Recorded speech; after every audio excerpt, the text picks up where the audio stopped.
आज फिर लालगढ़ पहुंचेंगे कमिश्नर। निरीक्षण कर रिपोर्ट तैयार की जाएगी। निरीक्षण में रुकावट और असहयोग पर निरीक्षण किया जाएगा।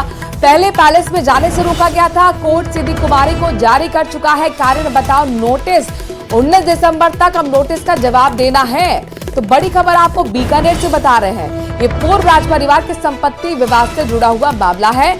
आज फिर आपको बताएं कि लालगढ़ कमिश्नर पहुंचेंगे। दरअसल निरीक्षण उन्होंने करना है, रिपोर्ट तैयार करनी है, उसमें सहयोग होगा, रुकावट होगी, इसको लेकर भी फीडबैक दिया जाएगा। पहले पैलेस में जाने से रोका गया था और इसी पर निरीक्षण होगा। पहले जब पैलेस में गए थे तब यहां पर रुकावट हुई, असहयोग हुआ, इसको लेकर आज रिपोर्ट बनाई जाएगी।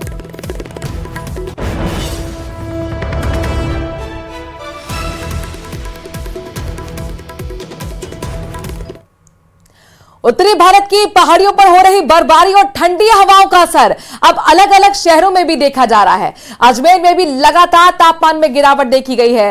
रात का तापमान 8 से 9 डिग्री तक पहुंच गया है, तो वहीं दिन के तापमान में भी भारी गिरावट आई है। यही वजह है कि सर्दी भी अब बढ़ने लगी है।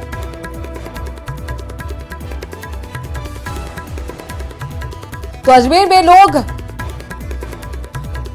तापते हुए बर्फबारी का दौर शुरू हो गया है। पहाड़ों पर बर्फबारी के बाद अलग अलग स्थानों पर हवाओं का दौर भी शुरू हो गया है। अजमेर में हम खड़े हैं जहां पर आप देखेंगे जेएलएन अस्पताल के बाहर तेज हवाओं और सर्दी के कारण अलाव तापने को लोग मजबूर हो गए हैं। जेएलएन अस्पताल के बाहर खड़े हैं। बड़ी संख्या में यहाँ पर जो मरीज हैं उनके परिजन यहाँ पहुँचते हैं।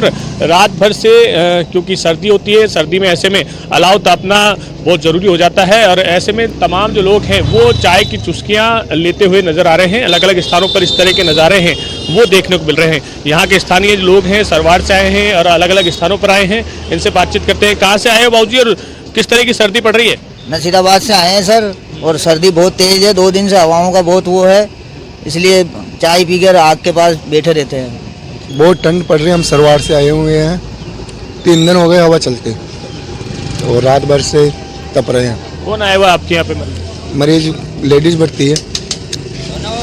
तो यहाँ पर जो है क्योंकि अस्पताल है, बड़ी संख्या में जो लोग हैं वो आते हैं। आप देखेंगे जो तमाम जो लोग हैं सिर पर जो है पट्टा, और जो आप देखेंगे इधर बाबूजी बैठे हैं वो पूरा एक कंबल ही ओढ़कर यहाँ बैठे हैं जिससे कि सर्दी ना हो और सर्दी ना लगे। चाय की दुकान पर हम पहुँचते हैं, देखेंगे लगातार जो है चाय यहाँ पर गर्म हो रही है और चाय जो है लेने के लिए भी लगातार लोग हैं वो रात भर से ही मौजूद हैं। आप देखेंगे जो चाय बनाने वाले व्यक्ति हैं, हालांकि धूप यहाँ पर निकल गई है, धूप होने के बावजूद भी जो सर्द हवाएं हैं वो सभी को यहाँ पर जो है अपनी आगोश में ले रही है। ऐसे में किस तरह की व्यवस्था आपने की है? पूरा आप ढके हुए हैं और चाय की चुस्कियाँ ले रहे हैं लोग बाग?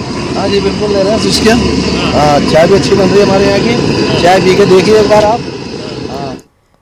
सिरोही में सर्दी का असर देखने को मिल रहा है। लोग ठंड से बचने के लाव का सहारा ले रहे हैं। सिरोही का तापमान 8 डिग्री के नीचे पहुंच गया है। पड़ रही है और 2-3 दिन से हालत खराब है और ग्रामीण में तो इससे भी ज्यादा स्थिति खराब है। सुबह मतलब कोहरा पड़ रहा है? कोहरा नहीं पड़ रहा है, ठंडी जबरदस्त पड़ रही है और तेज लहरें, शीतलहरें चल रही है। बीकानेर के श्री डूंगरगढ़ से बड़ी खबर आ रही है, जहां पर स्कूली बच्चों ने गेट पर ताला लगाकर प्रदर्शन किया है। श्री डूंगरगढ़ के जंजेव गांव का यह मामला है, जहां पर शिक्षकों की कमी की वजह को लेकर छात्रों का गुस्सा फूट पड़ा। बड़ी संख्या में छात्र स्कूली गेट पर इकट्ठा हुए और देखिए छोटे छोटे बच्चे किस तरीके से धरने पर बैठे हुए हैं। इनका कहना है कि पिछले कई दिनों से शिक्षकों की कमी इस स्कूल में बनी हुई है और अब इन्होंने ताला जड़कर स्कूल के गेट पर धरना प्रदर्शन तख्तियां हाथ में लेकर शुरू कर दिया है। हाथों में तख्ती लेकर मांग कर रहे हैं कि शिक्षक यहां पर नियुक्त किए जाएं, चूंकि इनकी पढ़ाई नहीं हो पा रही है।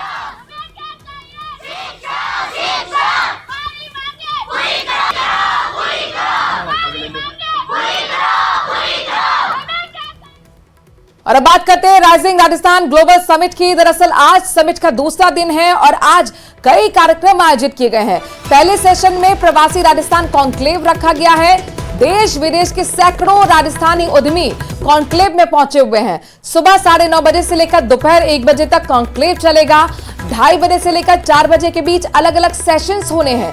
4 अलग अलग हॉल में 4 विषयों पर सेशन होंगे हॉल नंबर 1 की अगर बात करें तो digital transformation shaping the future of arts अब से। राजस्थान के विकास में और राजस्थान की जो संस्कृति और धरोहर है उसको संरक्षित करने के लिए माननीय मुख्यमंत्री के निर्देश अनुसार एक पूरा दिन जो है प्रवासी राजस्थानियों से चर्चा और उनसे एक संपर्क को और प्रगाढ़ बढ़ाए जाने का एक ये प्रयास है। और इसके अंदर कुछ घोषणाएं जो माननीय मुख्यमंत्री महोदय स्वयं करेंगे कि आगे जो एंगेजमेंट है जो नॉन रेजिडेंट राजस्थानीज हैं उनसे किस प्रकार से किया जा सकता है। उसके दो पहलू हैं। एक पहलू तो ये है कि जो प्रवासी राजस्थानी राजस्थान छोड़ के बाहर चले गए हैं और उनके पीछे से यहाँ पे जो उनकी संपत्ति है, उनके जो घर हैं, कईयों की हवेलियाँ हैं, उनके रिश्तेदार हैं, उनको आए दिन कई तरह की परेशानियों का सामना कर पड़ता है। तो उसके लिए कुछ है प्रयास जो नए राज्य सरकार प्रारंभ करेगी। माननीय मुख्यमंत्री महोदय उसके बारे में अवगत कराएंगे। और एक दूसरा एक ये पहलू है कि जो यहाँ से बाहर लोग चले गए हैं और पीछे यहाँ परिवार है तो उनको भी आए दिन कई प्रकार की कठिनाइयाँ आती हैं। कई बार कुछ जैसे कई बार लॉ एंड ऑर्डर से रिलेटेड दूसरे देशों में कुछ बात होती है। कई बार जैसे आपने देखा होगा जो स्टूडेंट्स हैं उनको कई बार कठिनाई आती है। एक आध देश में ऐसा हुआ था कि आपस में जो सिविल स्ट्राइक थी उसकी वजह से जो राजस्थान के जो मेडिकल और इंजीनियरिंग स्टूडेंट्स थे दूसरे देशों में उनको काफ़ी परेशानी आई। तो उनसे कैसे प्रॉपर लाइसेंस बना के गवर्नमेंट ऑफ इंडिया के माध्यम से उनको कैसे तत्काल राहत, अगर उनको वहाँ से वापस राजस्थान लेकर के आना है, वहाँ पे उनको जो है सही तरीके से उनको जो सुरक्षा प्रदान करानी है उसके लिए क्या प्रयास किए जाएंगे करते रहें। बट इसको एक बिल्कुल प्रॉपर एक एडमिनिस्ट्रेटिव स्ट्रक्चर की फॉर्म में लाने का माननीय मुख्यमंत्री महोदय का प्रयास है।